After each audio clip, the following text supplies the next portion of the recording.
Do Pai e o amor do Mestre estejam com todos.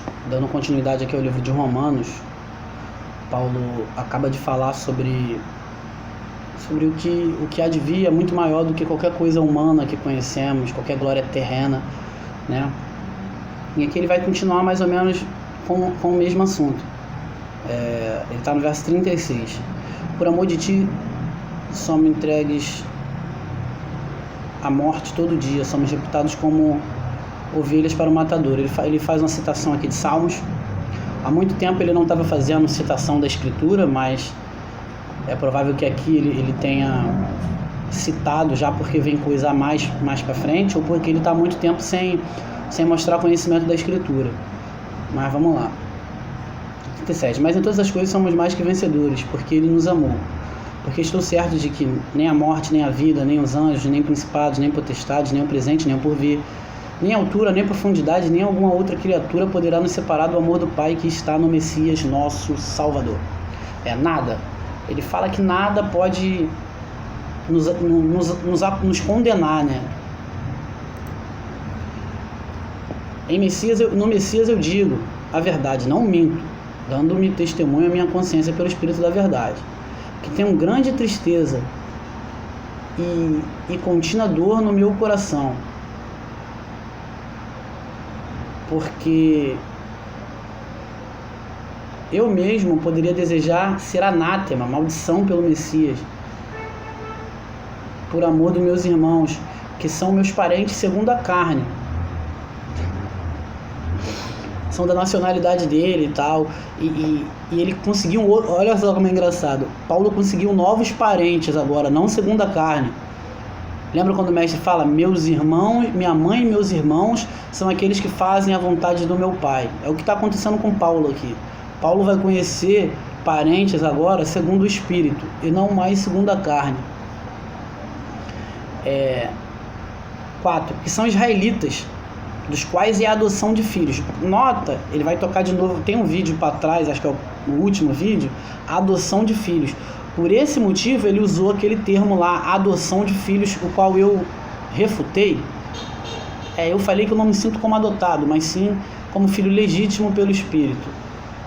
Talvez por conta disso, os israelitas terem esse entendimento, nem sei ao certo, eu imagino, que eles achavam que eles eram filhos de Deus, né? Acho que está lá em João, temos um Pai que é o próprio Deus.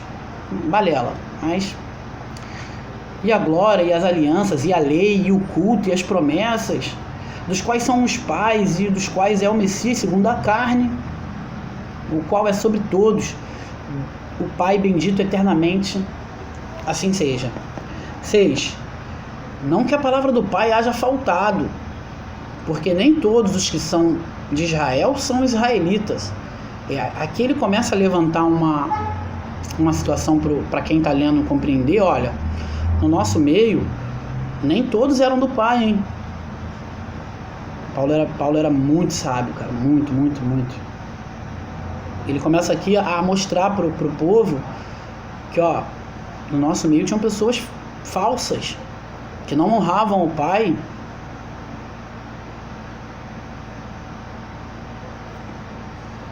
7. E nem por serem descendência de Abraão, são todos filhos. Mas em Isaac será chamada a tua descendência, né? Aquilo que ele já falou lá atrás, ele vai falar em Gálatas também, né? A descendência, na verdade, é no Messias, né? Ele faz uma citação aqui, Gênesis, mas é preciso entender o que ele quer, né? Esse verso aqui, verso 7, quando ele fala aqui, para mim, valor nenhum o que ele está falando. Mas para o judeu vai valer, porque ele deve compreender a mensagem do escritor. 8.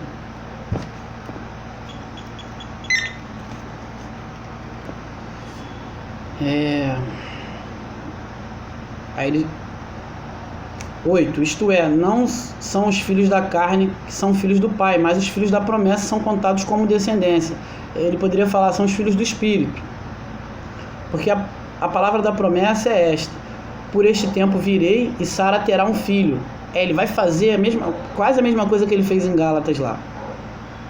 E não somente esta, mas também Rebeca quando concebeu de Isaac, nosso pai.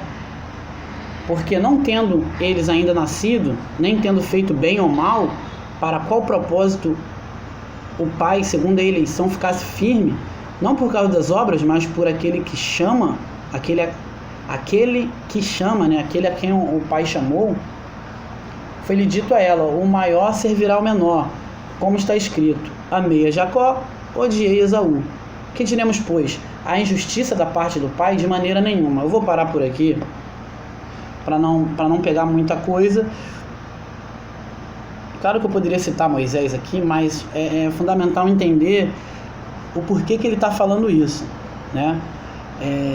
Ele faz as citações para os judeus raciocinarem, né? A nossa filiação, a nossa descendência agora é no Messias. Vão vir gentios, até no meio do nosso povo mesmo. A gente vai ver quem é filho do pai, quem é descendente do Messias ou não. A gente vai ver agora, e vão vir gente de fora. Deixa eu continuar então com Moisés, dá para pegar mais um minuto aqui. Nisso, a injustiça da parte do pai? De maneira nenhuma. Aí eles usam aqui, 15.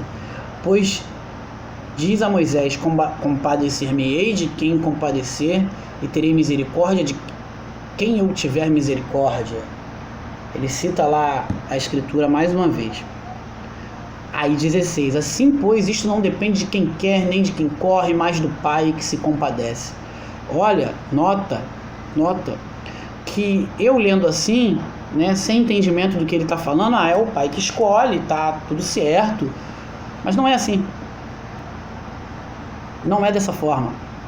Todos nós, ao ouvirmos a ser chamados, né, até que fomos chamados, a nossa escolha de querer ouvir, de querer ir ao Messias, nos desfazer do que aprendemos antes, é fundamental.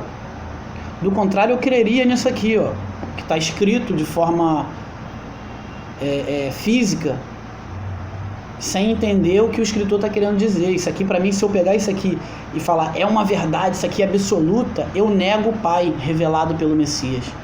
Isso que ele está falando aqui, que Paulo está falando aqui, não é adultério. É a forma que ele está tentando fazer os judeus compreenderem. Tá entendendo? E não é que o pai ele manipulou pessoas como um jogo de xadrez, quem vai crer e quem não vai. Mas cada pessoa manifesta de si o que é. Os que creem e os que não creem, né? Ele cita a escritura como se o pai fosse um vilão. Compadecerei de quem eu quiser e farei dessa forma, do jeito que eu quiser. Isso não é nosso pai. Isso não é nosso pai. Eu vou parar por aqui, já chegou 8 minutos. Fiquem todos na paz do nosso Pai e do nosso Mestre, e que assim seja.